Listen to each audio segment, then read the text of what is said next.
Boa noite. Bem-vindas, queridas irmãs, tanto aqui presencialmente como online. Obrigada pela presença de cada uma. Olhar cada rostinho é um ânimo, né? Eu gostaria de começar orando.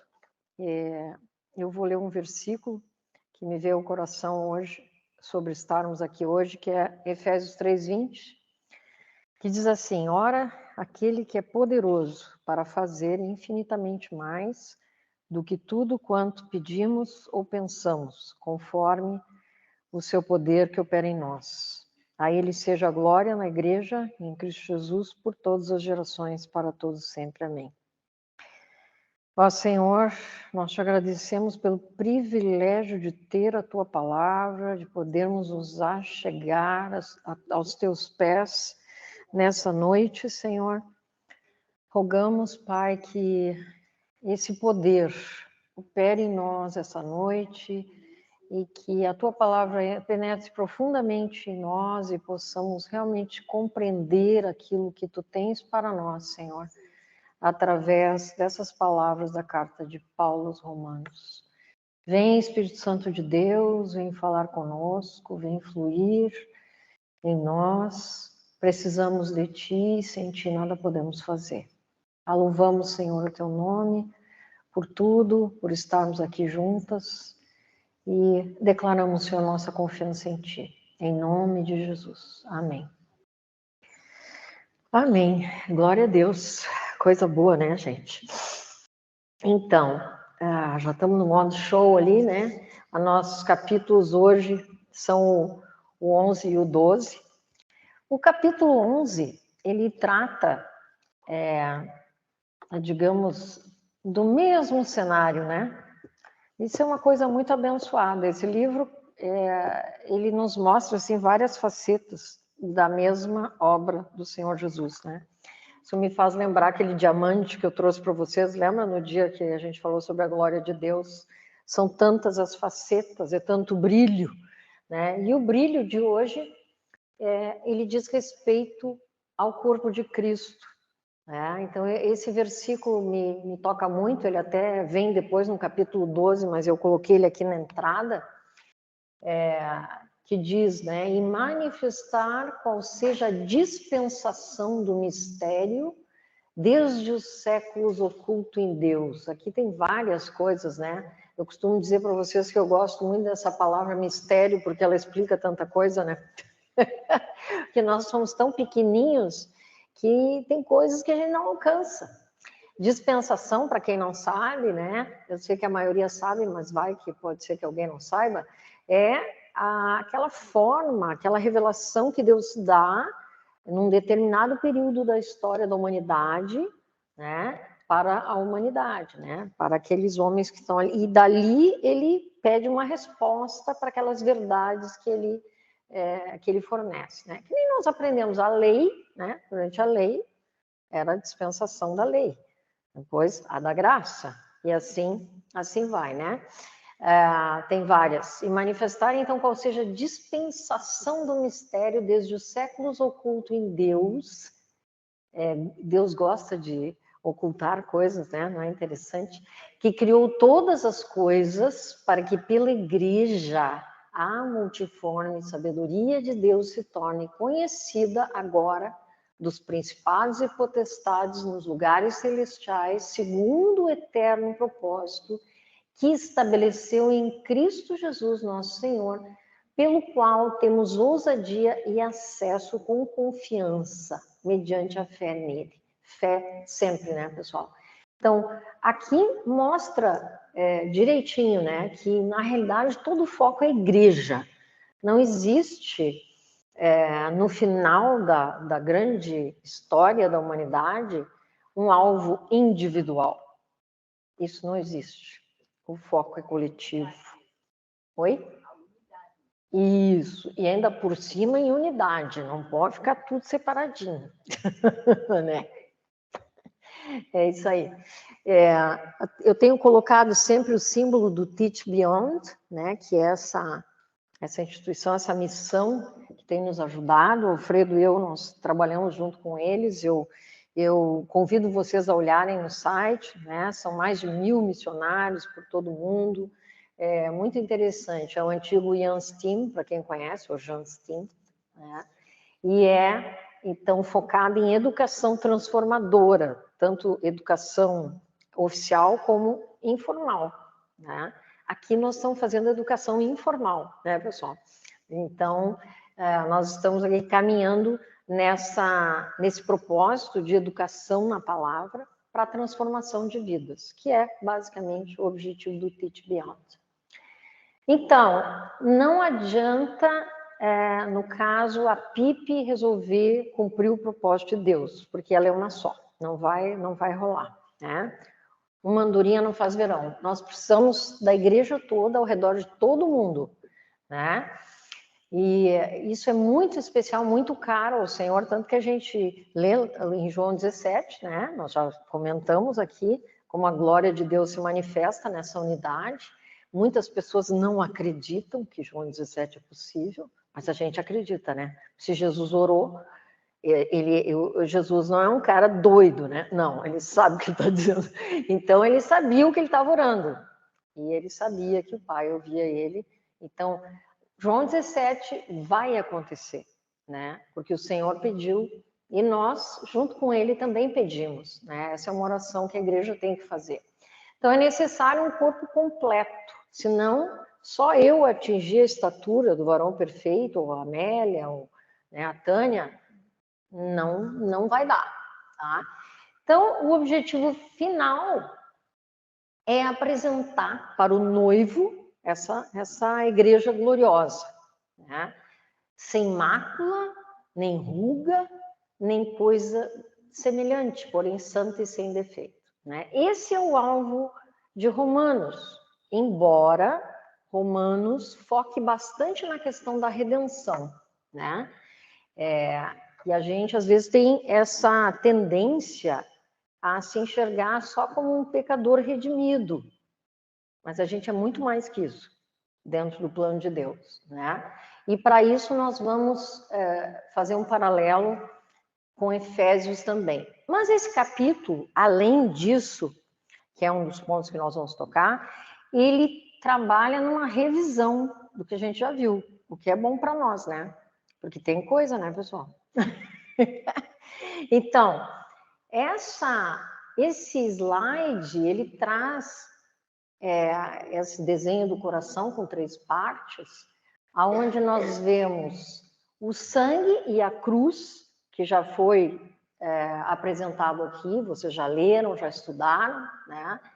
Que fazem parte da redenção, né? Que foi, na realidade, um momento de emergência aí, né? Porque o Senhor não queria que Adão pecasse, né? Então, não estava no propósito de Deus que ele pecasse, mas ele caiu. Então, foi necessária a redenção. Então, esses 2 pedacinhos nós já vimos em uma certa extensão, né? O sangue nos deixa sem dívida com Deus, sem culpa, consciência limpa, e ainda nos dá esse privilégio de mandar Satanás embora com toda a autoridade, né? E a cruz, também na redenção, nos liberta do pecado, da lei e trata do velho homem.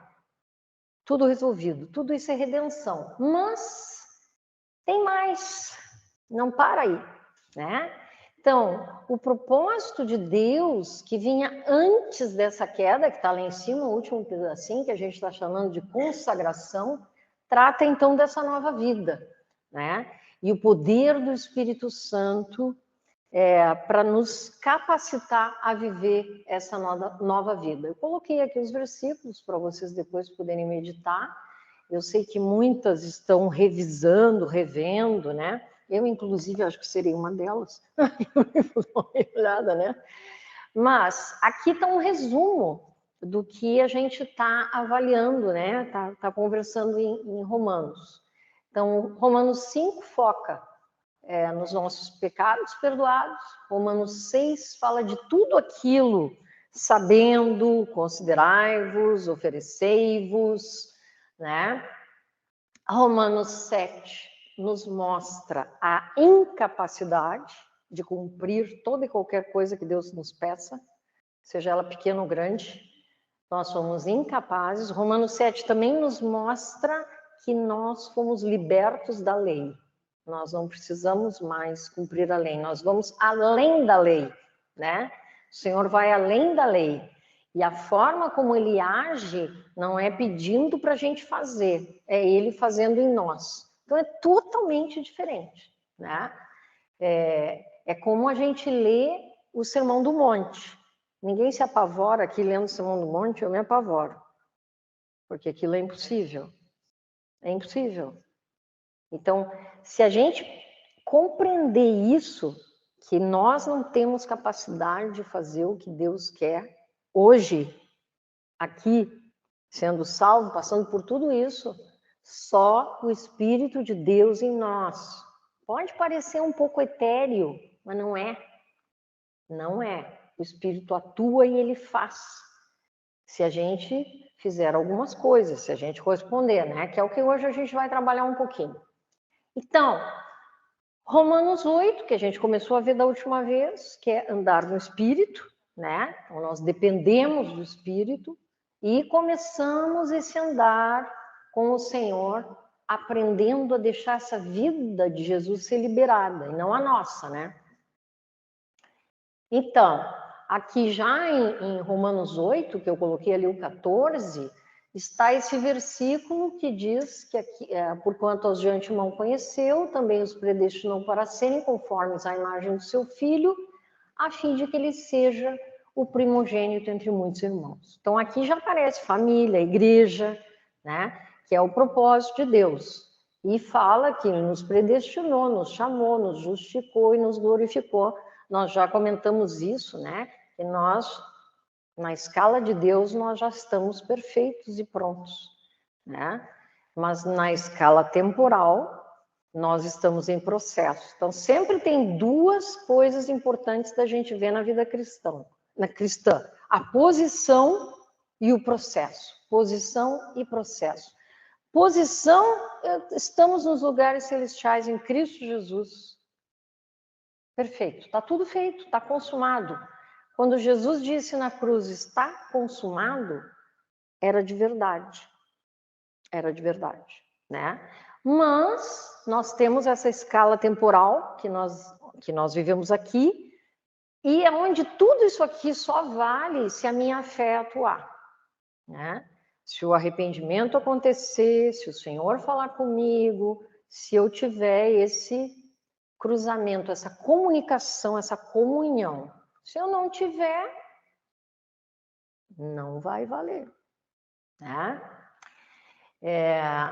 Você sabe, né, que tem alguns irmãos que pensam assim, não, peraí, eu me converti, agora tá bom, chega. Vocês já viram isso? Eu já vi.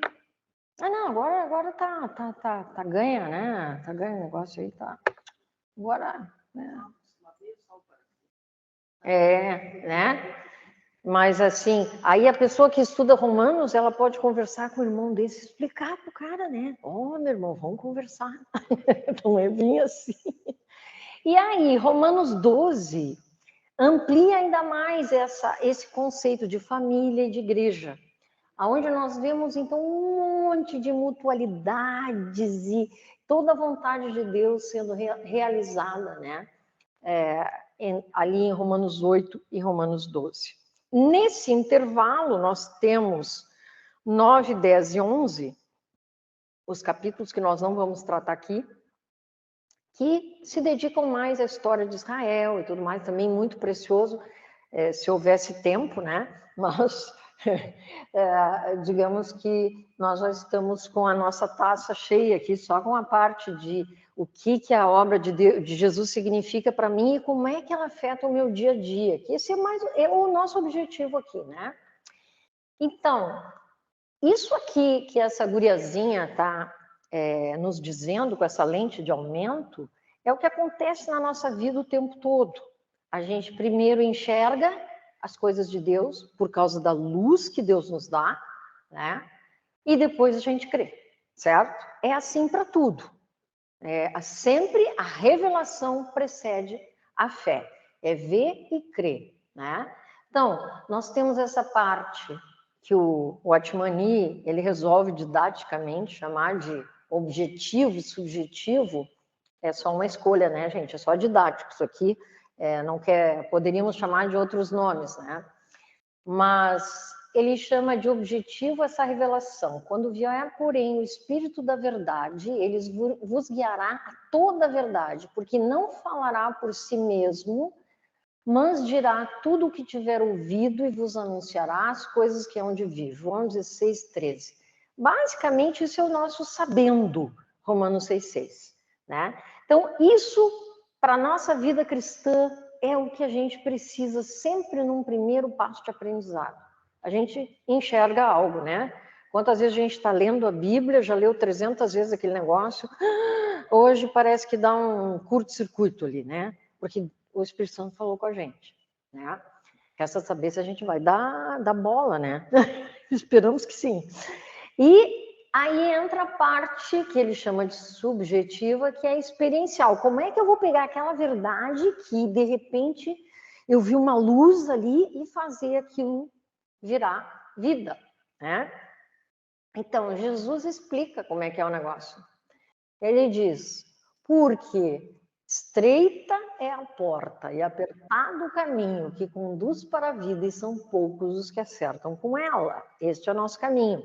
Então, a porta é estreita e o caminho é estreito. Boas notícias, tá?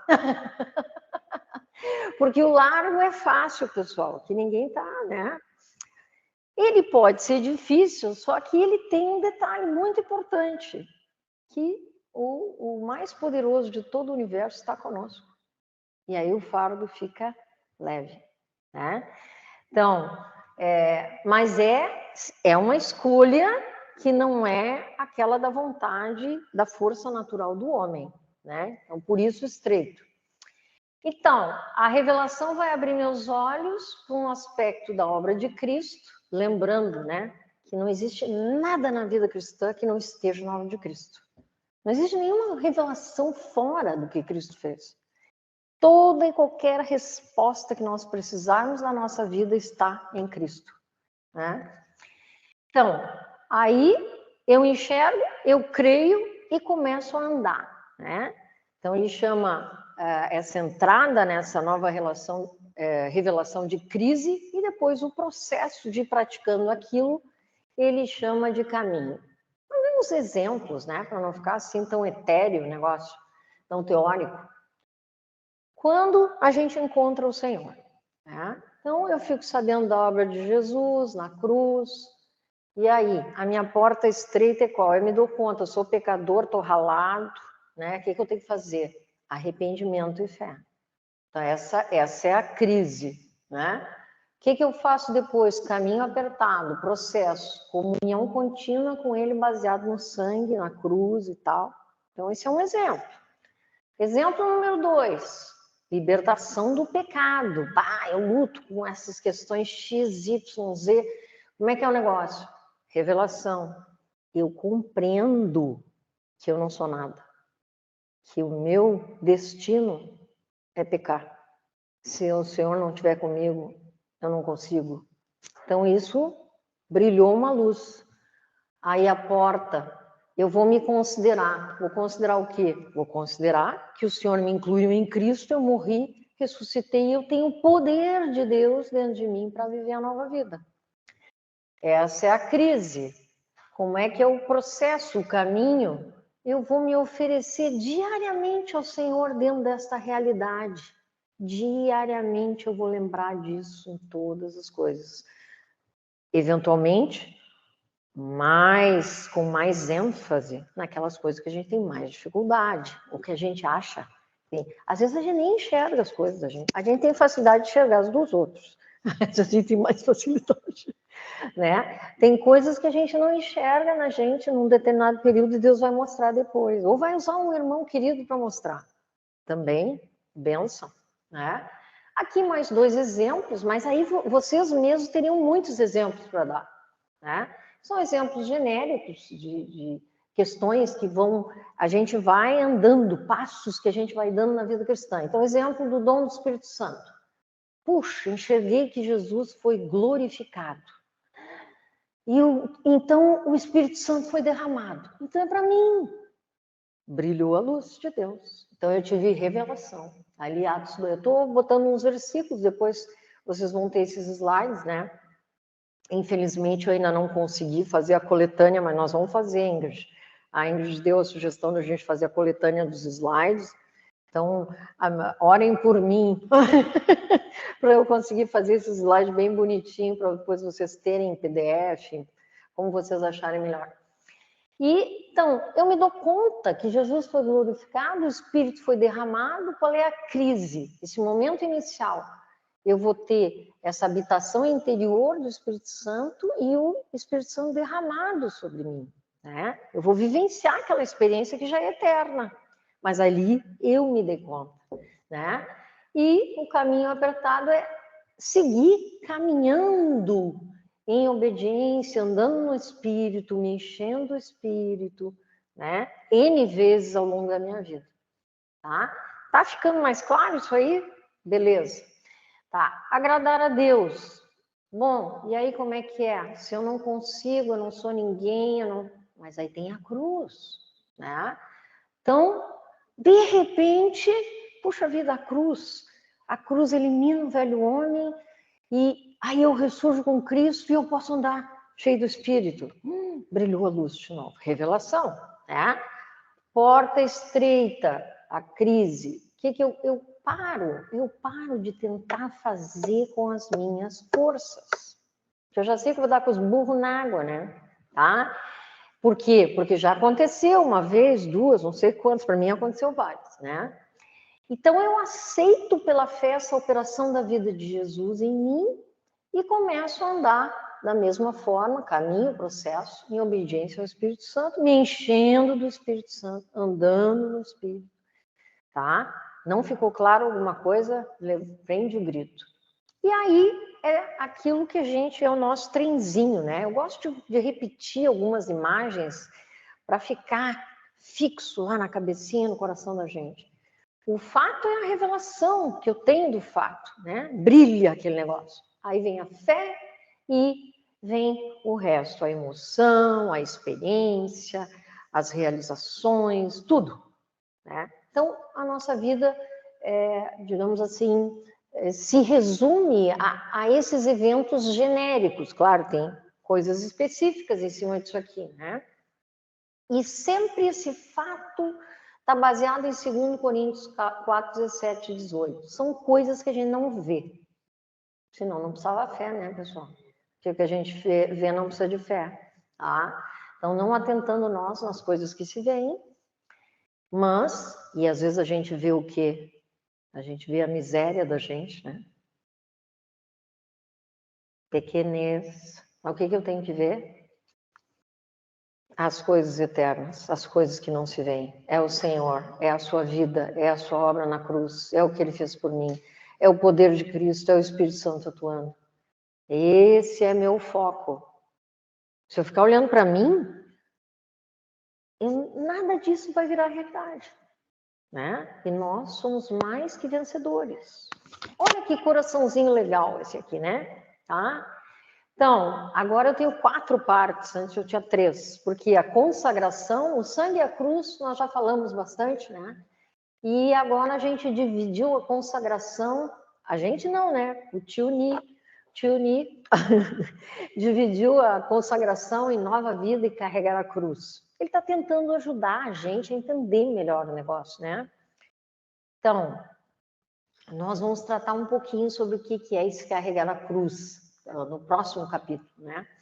Então, aqui nós vamos... Aqui, novamente, está repetido, né, todo o processo. E lá embaixo, em vermelhinho, está justamente essa operação da morte no homem natural. Para quê? Para que essa vida de Cristo se manifeste progressivamente. Cuidado para a gente não achar que tem que pisar em cima da criatura até matar, né? Não pode ter nada de mim. Não, não é assim, né? A Amélia tem a sua individualidade. Não vou matar a Amélia, né? É a velha Amélia que vai embora. Mas todo o restante que Deus capacitou ali, o Aneida aqui, a Bipe, né? Tá ali. É um Jesus com aquele jeitão. Jeitão de Amélia, jeitão de Pipe, né? Então, assim, é muito, como é que eu vou dizer, triste a gente ver, às vezes, orações. Ai, Senhor, me esmaga. Senhor, acaba comigo. Gente, não é assim. Vocês já ouviram essas orações? Então não é assim. Se é para acabar comigo, então para que Jesus veio morrer e fazer todo esse sacrifício aí? Ele veio salvar minha alma, pombas. Vocês estão entendendo? Então é muito importante compreender o que é essa morte, essa ressurreição. Né? A minha personalidade, meu temperamento, tudo que eu faço, que eu sou, meus dons, meus talentos, tudo isso usado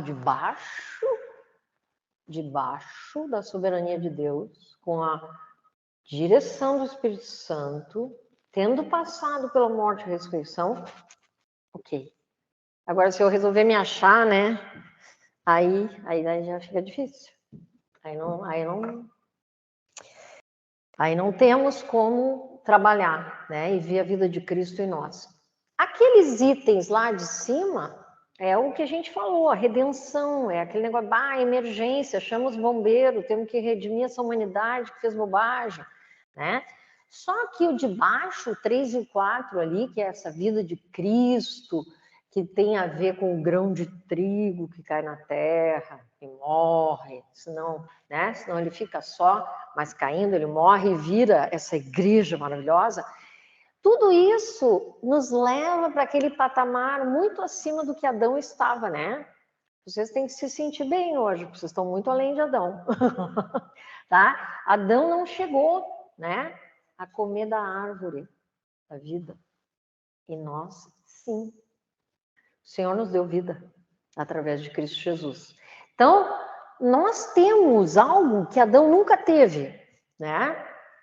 E agora nós vamos entrar nessa questão sobre a igreja, que nos lembra aquela nossa primeira apresentação que nós falamos dos tipos bíblicos, vocês lembram? As mais assíduas aqui lembram. As gurias que vão ganhar menção honrosa aqui. E então, a gente aprendeu que um tipo nas escrituras é uma pessoa, uma coisa no Antigo Testamento que prenuncia uma pessoa, coisa no Novo Testamento, né? E aí nós, inclusive, mencionamos 1 Coríntios 10, 11, que diz essas coisas aconteceram a eles como tipos, que está traduzido como exemplos. Tá? Tipos no grego, é tipos mesmo, viu? E foram escritas como advertência para nós sobre quem tem chegado o fim dos tempos. Né? Então nós vamos ver um tipo de Cristo diferente hoje, porque o Antigo Testamento está repleto de tipos que falam do que da redenção.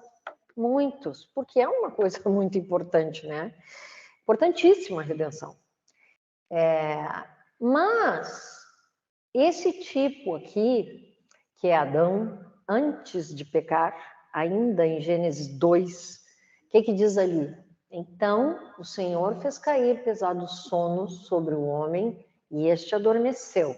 Vocês sabem que o sono, tanto no mundo pagão, como cristão, judeu, ele era uma metáfora da morte, né? Isso lá já desde a antiguidade.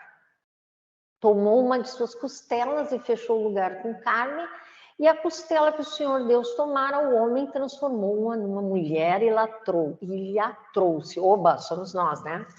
E disse o homem, esta afinal é osso dos meus ossos e carne da minha carne, chamar-se-á varoa, no hebraico Ishá, né? Porquanto do varão Ish foi tomada, né? Acho tão bonitinho essas duas palavrinhas.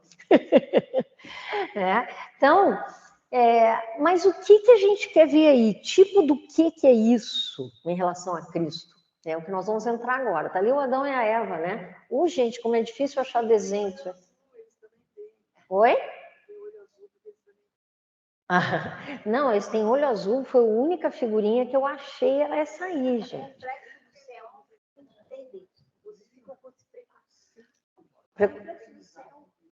que tem no céu, Neida? O olho azul é reflexo do céu. Né? Ah, a Neida está explicando. Entendeu, Amélia? Que o olho azul, de repente, refletiu o céu e assim, né? Meus amores, a coisa mais difícil é achar figuras bonitas de Adão e Eva, assim, né? Então, essa aí eu achei que estava valendo. Mas vamos à nossa analogia, que é explicada o tipo de Cristo em Adão, naquele momento em que ele adormece, é explicado em Efésios 5, 25 a 27. Maridos, amai vossa mulher, como também Cristo amou a igreja, e assim mesmo se entregou por ela, para que a santificasse, tendo-a purificada por meio da lavagem de água pela palavra, para apresentar a si mesmo igreja gloriosa, sem mácula, nem ruga, nem coisa semelhante, porém santa e sem defeito. O que significa? O adormecer de Adão é um tipo da morte de Cristo. Só que antes dele ter pecado, o Adão estava neutro ali, né? Ele ia para lá ou ia para cá. Depois ele foi para um lugar que a gente não gostou muito, mas que ele não tinha feito nada ainda, né? Então, aquele adormecer não tem nada a ver com a queda do pecado. Né? E para que foi então? Por que ele dormiu? Para gerar uma nova vida, que era as Evinhas, essas todas que estão aqui na plateia. Né? Então, o que acontece? Isso é uma figura muito bonita do, digamos, eu não posso chamar a morte e a ressurreição do Senhor Jesus de adormecer. Por que eu não posso chamar? Tem uma razão. Até essa pergunta eu ia fazer depois, acabei fazendo antes. O salário do pecado é a morte. Então, quando eu falo em morte, sempre tem um pano de fundo, que é o pecado. Então, Jesus, embora ele não tivesse pecado, ele teve que carregar todo o pecado da humanidade. Ele venceu o pecado, ele venceu a morte, ele venceu tudo. Mas por isso eu não posso chegar e dizer, pá, Jesus adormeceu, porque ele carregou aquele fardo terrível, né? Foi até o Sheol, né? Libertou os cativos e voltou. Mas aqui pela primeira vez aparece um tipo de Cristo em Adão, em que não existe pecado, em que é gerada uma vida, que é Eva. E assim é feita essa analogia em Efésios 5, desculpe. Se Efésios tivesse 15 capítulos, já viu, né? Efésios 15. Então, o segundo homem de Deus foi despertado, o segundo homem aqui em Jesus, do seu sono, entre aspas, né? Que é sua morte. E a igreja foi criada ali. Então, é muito lindo pensar nisso, porque o plano original de Deus não tinha pecado. E ele já previa a noiva, né? Então, é muito bonita essa riqueza da palavra de Deus, fazendo esse paralelo aqui, né?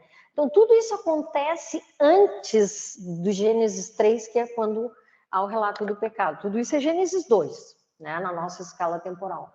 Claro que Efésios também faz referência à redenção, é óbvio, né? Porque Efésios foi escrito depois que tudo aconteceu. Depois que Adão pecou, depois que Jesus veio, morreu e ressuscitou. Mas a noiva já estava planejada, né? Para o Senhor. Então, a Eva foi criada a partir de Adão, né? Ela não foi uma criação assim que Deus chegou ali no jardim e disse, não, deixa eu pegar essa garrafa aqui e transformar numa Eva. Não, ele pegou de dentro de Adão. E assim a igreja, ele nos forjou de dentro de Cristo. É muito lindo isso, gente. Isso é romance puro, né? Eu sei que as meninas gostam de romance, eu gosto. E aí, o único tipo da morte de Cristo relacionado à geração da igreja que não tem relação com o pecado, né?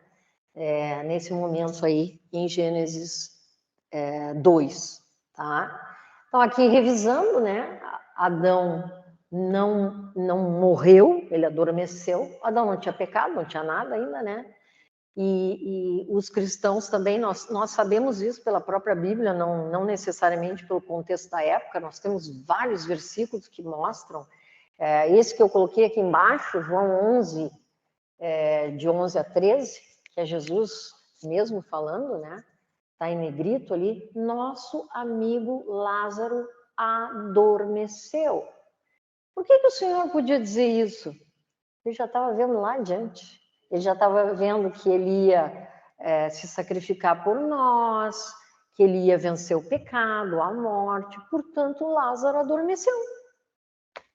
Mesmo antes que isso tivesse ocorrido, né? Mesmo que antes da sua crucificação, na nossa escala temporal, né?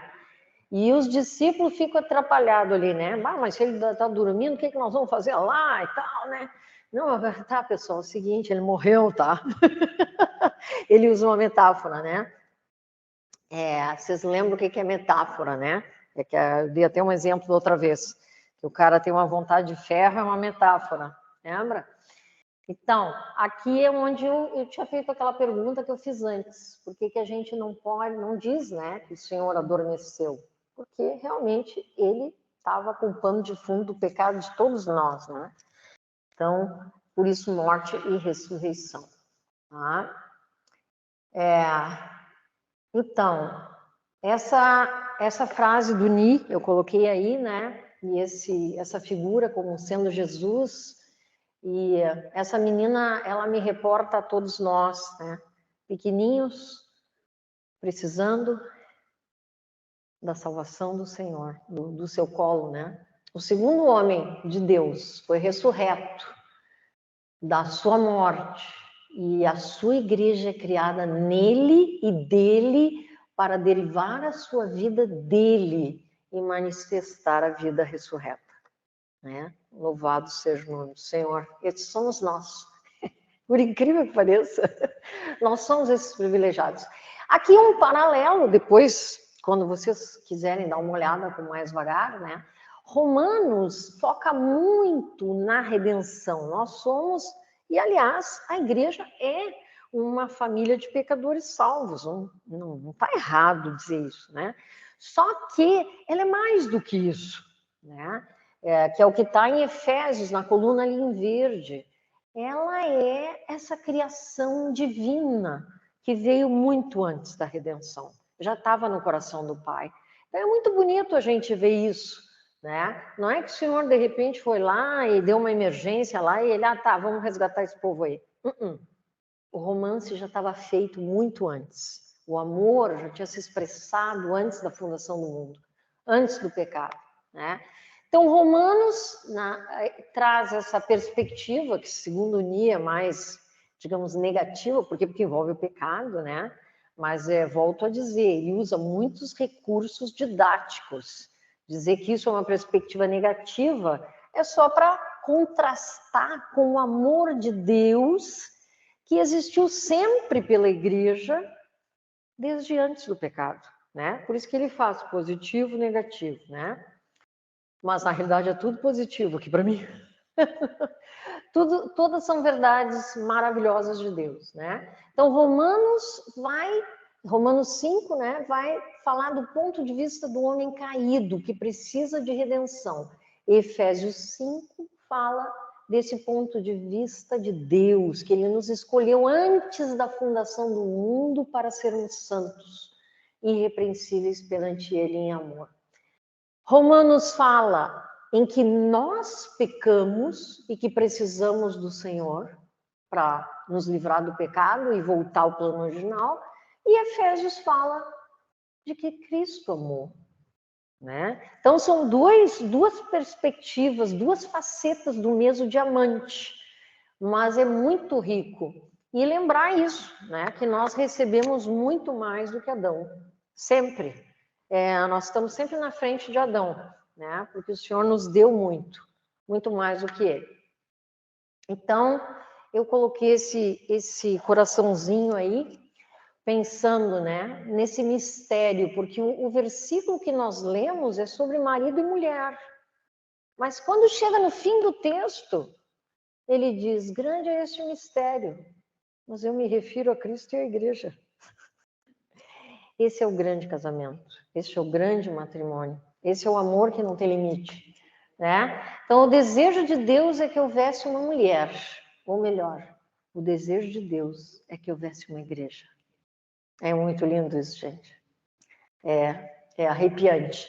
Aí eu botei uma guria aí para representar Eva, né? Então, na figura de Eva, o singular toma o lugar do plural. O resultado da cruz é uma única pessoa, uma noiva para o filho, que é a coletividade. É todas essas pessoas ao redor do mundo, né? Agora há pouco, Alfredo e eu, a gente esteve lá nessa conferência do Teach Beyond, era gente de tudo que era lugar do mundo, todo mundo pregando evangelho, é Ásia, é África, Estados Unidos, Canadá, América Latina, oh glória, um monte de gente se entregando pelo evangelho, por amor a Cristo, né? Essa é a igreja, né? Então, o plano é que o filho tenha um corpo para expressar a sua vida, né? E claro, o método é aquele que nós já conhecemos, é a morte e a ressurreição. Então, nosso canteirinho de trigo aí, quando o Senhor, que era o único grãozinho de trigo que tinha lá na Trindade, foi dado, morreu e resultou nesses trigos todos que estão aqui, somos nós, né? Graças a Deus.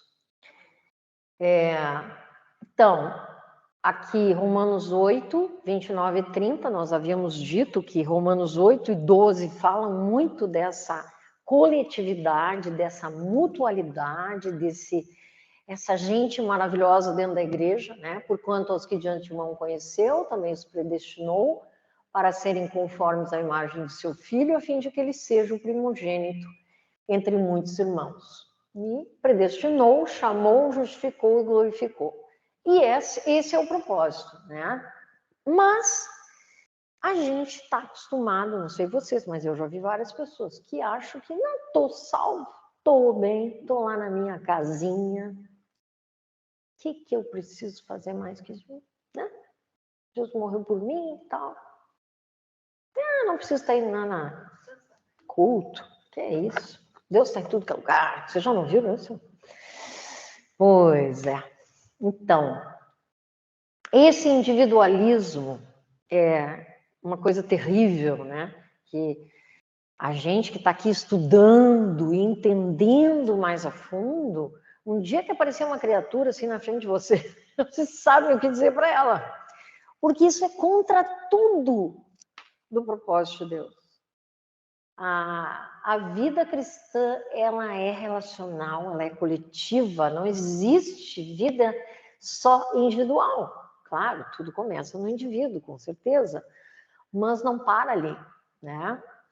Porque assim como num só corpo temos muitos membros, mas nem todos os membros têm a mesma função, e eu amo isso, né?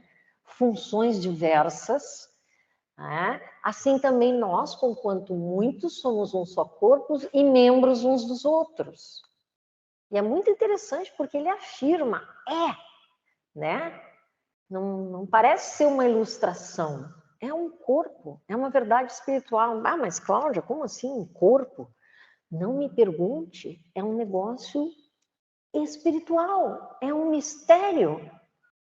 Mas a gente, quando um sofre, o outro sofre. Quando um se alegra, o outro se alegra. Ops, não está acontecendo isso. Alguma coisa está errada. Luzinha vermelha. Tum, tum, tum. Né?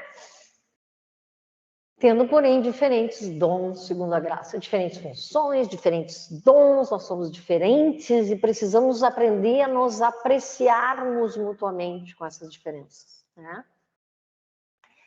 Então, o corpo não é uma ilustração, é uma realidade espiritual. Não é uma coisa que a gente vai entender 1 mais 1 igual a 2. Não, isso é matemática.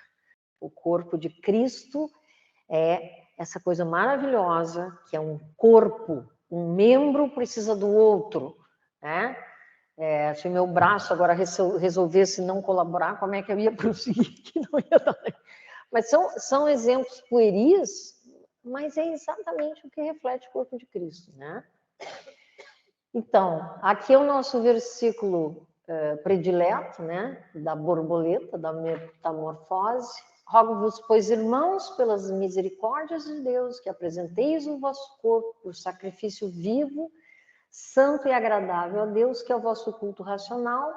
Não vos conformeis com este século, mas transformai-vos pela renovação da vossa mente, para que experimenteis qual seja a boa, agradável e perfeita vontade de Deus. Vocês estão vendo que está tudo na segunda pessoa do plural.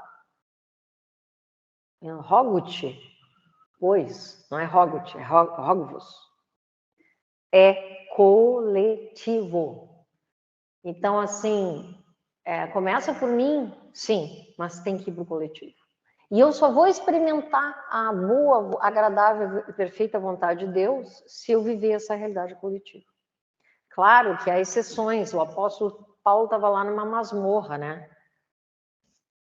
Mas eu garanto que ele estava conectado em espírito com a igreja. Né? E ele não estava presencialmente porque ele não podia, mas podendo, né? E aí alguns exemplos assim bobinhos, né? Será que eu consigo caminhar com os meus braços? Não vai dar, né? Às vezes eu olho para o irmão e digo, mas como aquele irmão é diferente? Eu, hein? Não sei se eu gostei muito disso. Tinha que ser assim, desse jeito. Ai, todo mundo tem que ser parecido com o que eu gosto, não? Que coisa. A gente precisa aprender que um é braço, outro é perna. Não dá para ser tudo igual. Pensou se os braços, as pernas de vocês fossem igual? A coisa estava meio aleijada, né? Então, mais uma frasezinha do tio Nia. O pecado, a dependência própria e o individualismo foram os golpes de mestre que Satanás desferiu no coração nos propósitos de Deus para o homem. Então, assim, a gente costuma cair nisso tão fácil, né? Da mesma forma, eu jamais poderia ouvir ou sentir gosto com os meus olhos. Assim, os olhinhos até tentam, né? Mas eles até tentam. Eles fazem um prenúncio daquilo que há de vir. Mas é tão simples, mas é tão importante. E aí tem um cara aí nesse slide, sozinho, né? Por quê? Vocês conhecem alguém assim? Um individualista convicto? O Adão é assim. Adão é um individualista convicto. Não sejamos Adão, sejamos Cristo. E para isso, como tudo, a gente tem aprendido que a nossa vida é sempre revelação, fé, experiência. Né? Eu preciso enxergar esse corpo de Cristo. Então, quem sabe, na sua infinita misericórdia, nas relações de vocês, ainda vai haver oportunidade de abrir os olhos de alguém através da palavra. Para a importância do corpo de Cristo. Sem o corpo de Cristo, eu não chego lá. E aqui eu estava olhando um monte de denominação, fui pesquisar no Google como tem, né? Aí não tem nem da missa a metade. Tem uma até que é assim, como é que é? A igreja única, não sei o quê. Gostei daquela. Eu achei que aquela era da boa. Perdão a piadinha, né? Mas tem vários nomes. Mas o problema maior até não é esse, né? O problema maior não são os nomes, mas a divisão que temos no coração. Este é um problema muito grande, tá? Então, nós poderíamos até ter esses nomes todos aí, mas se o nosso coração fosse mais achegado aos nossos irmãos, né? Deus nos ajude. Mas o que diz ali? Olha só, eu fui procurar uma noiva que tivesse ruga e mancha. Conclusão, não encontrei na internet. Né? O Senhor diz que a noiva, ele quer apresentar a si mesmo uma igreja gloriosa, sem mácula. Aqui eu estou fazendo uma analogia, a mácula são, né, poderiam ser as cicatrizes do pecado, que o pecado já foi, mas às vezes a gente resolve se abraçar nele, né? Acontece. Uns pecadinhos prediletos, não acontece? Ai. Nem ruga, que poderia ser as rugas? O tempo que eu perdi, né? Nem coisa semelhante, porém santa e sem defeito. Então essa é a noiva que ele quer, mas a noiva ainda tem ruga, ainda tem mancha, por isso que eu botei esse rostinho sem ruga nenhum ali, e aquele rostinho que parece a guria depois de um tempo, né? O que a gente faz com essa noiva para melhorar as rugas e as manchas? O que o Senhor faz com a noiva dele?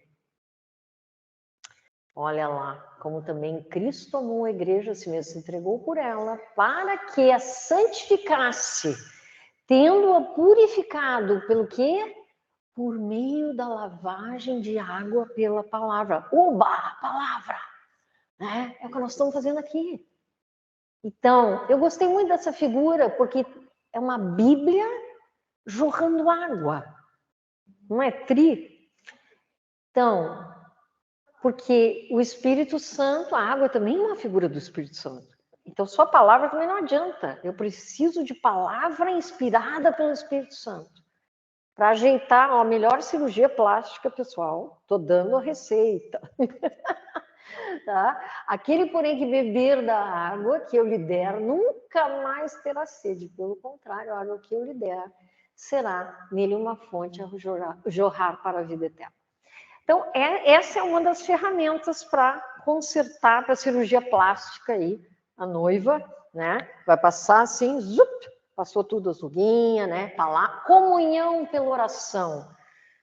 Puxa, uma coisa muitas vezes esquecida na igreja, né? Unir a minha comunhão em Deus, a de outros irmãos, faltou um S ali, eu engoli um S, estava com fome, em nossa luta contra os principados. Ah, mas eu oro sozinho lá, tá bom. Que nada, que isso? Gente, vamos acordar. Palavra, Espírito Santo, oração, oração em conjunto. Pessoal, quando Jesus ensinou oração, o que ele disse? Pai meu? Ou pai teu aí? Pai nosso.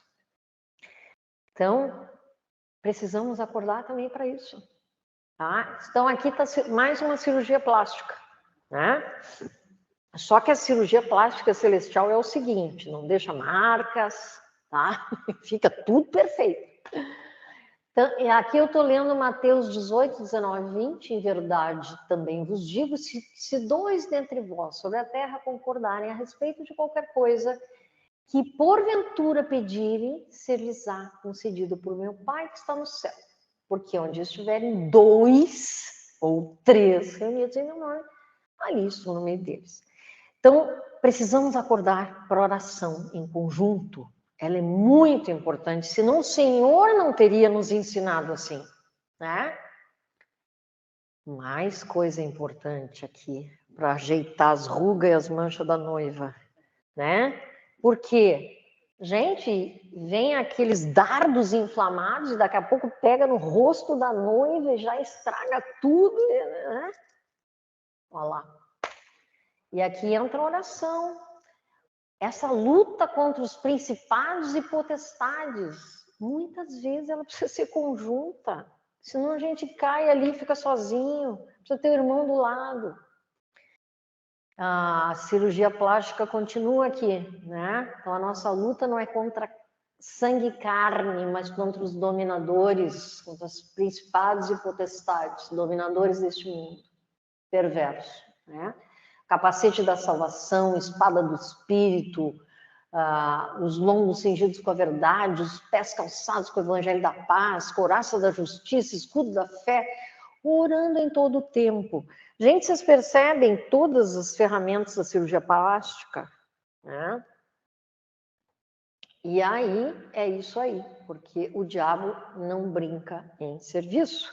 Portanto, a gente não pode ser bobinho, porque tudo isso aí vem inveja, maledicência. Esses dias eu tive que rir, né? Depois, se precisar cortar essa parte no filme, a gente corta, já. Mas teve um irmão que veio para mim de um probleminha, não sei o que e tal, na igreja. Ah, aconteceu tal coisa, não sei o que fizeram para mim e tal. Aí eu brinquei, olhei bem para a pessoa e disse assim, não sabia que igreja é lugar de bullying? Igreja é lugar onde às vezes as pessoas se batem. Eu usei a expressão como uma brincadeira, né?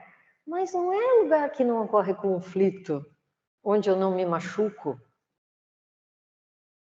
Faz parte, a gente somos pessoas. E aquele fulano fez isso, não... eu vou andar com aquele ali agora, porque aquele lá nunca mais, nevermore. Passar longe, tá passando ali, eu tô lá. Não dá, né, gente? Cadê a tal da unidade? Tudo bem que às vezes a gente possa não ter, eu não estou aqui também exagerando, posso não ter uma afinidade aqui, outra ali, mas o coração tem que estar aberto, tem que estar limpinho. Senão, olha lá, nós estamos ralados com o kit capeta, né? Nós precisamos vestir essa armadura para vencer. Eu amo esse versículo aqui. Por quê? Por causa da diversidade. Nós já lemos ele outras vezes. Mas vamos ler de novo. Os dons são diversos, mas o Espírito é o mesmo. A diversidade de serviços, mas o Senhor é o mesmo. A diversidade nas realizações, mas Deus é quem opera tudo em todos. A manifestação do Espírito é concedida a cada um para seu benefício próprio.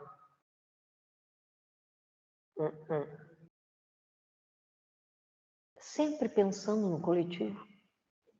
Sempre pensando no corpo, na noiva. Tô tão feliz, estou com o dom de profecia. Você vai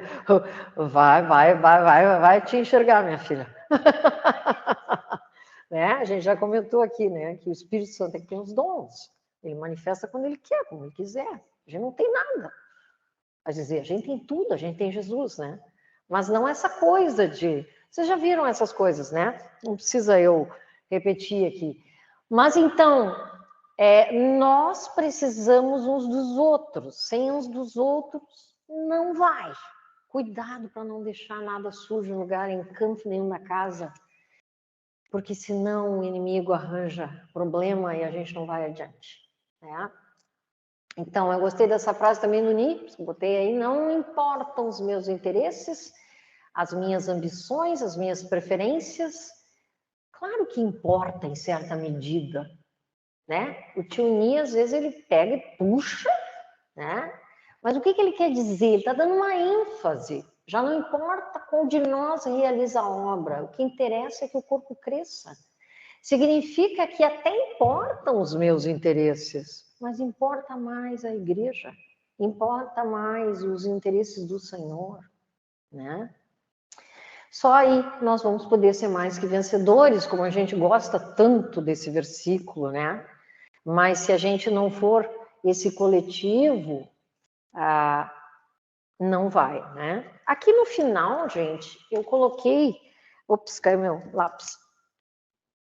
Eu coloquei alguns, o que eu chamei de insights, né? Que é assim, algumas coisinhas que brilham nesse capítulo em relação a Romanos, para ficar no final para vocês, né?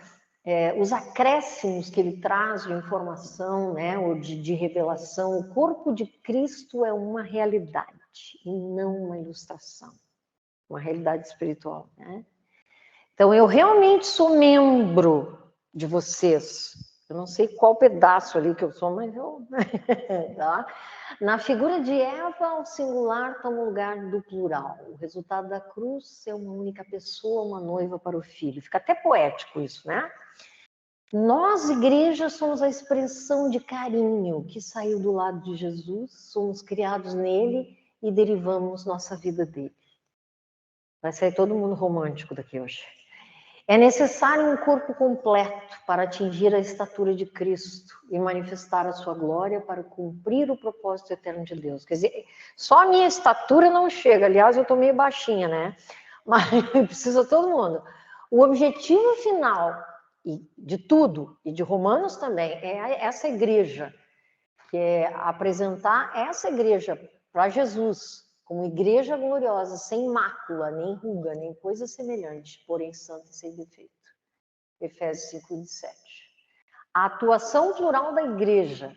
E aí nós vimos todos os bisturis para a cirurgia plástica, né? Então, entre parênteses ali, todas as ferramentas, laser, ultrassom, que mais que usa lá? As meninas que fazem na oração, no jejum, no evangelismo, no ensino, manifestação dos dons, edificação, meu Deus, tudo mais um pouco, né? é essencial para que se atinja o propósito eterno de Deus, o qual não pode ser atingido apenas individualmente, pois somos membros uns dos outros. Tá? Então, a receita da cirurgia está ali. A expressão na oração, que nós já comentamos, que Jesus ensinou, Pai Nosso, se refere a esse coletivo. Nossa vida em Cristo vai além da vida de Adão e do que ele alcançou, e a criação da igreja é anterior ao episódio do pecado e não tem relação com o mesmo. Eu acho que esses pontos resumem o que ele traz de novo, além da revisão que foi feita, né? E eu coloquei também as perguntas, porque eu sei que muitas irmãs não têm a versão que tem as perguntas, né? E esse seria, então, o nosso capítulo 11. Poderíamos fazer um pequeno intervalo agora, não sei se alguém tem alguma pergunta, alguma colocação, algum comentário. Sempre tem um comentário. Pintou um clima de romance. Uma coisa, esses dons todos são para quê? Não são para a eternidade. A gente não precisa do dom de línguas na eternidade. Sim, é para usar. A gente não precisa profetizar na eternidade. Esses dons é para edificar a igreja aqui. Exatamente. Tanto esses dons como os dons da graça, né? E o nosso próximo capítulo aqui vai falar justamente agora dessa operação da cruz, né? Que é uma das coisas ligadas a Romanos 7, que ela gosta, né? Então, graças a Deus, temos todo esse arsenal aí para fazer a noiva ficar bonita, sem mácula, sem mancha e sem ruga. Amém?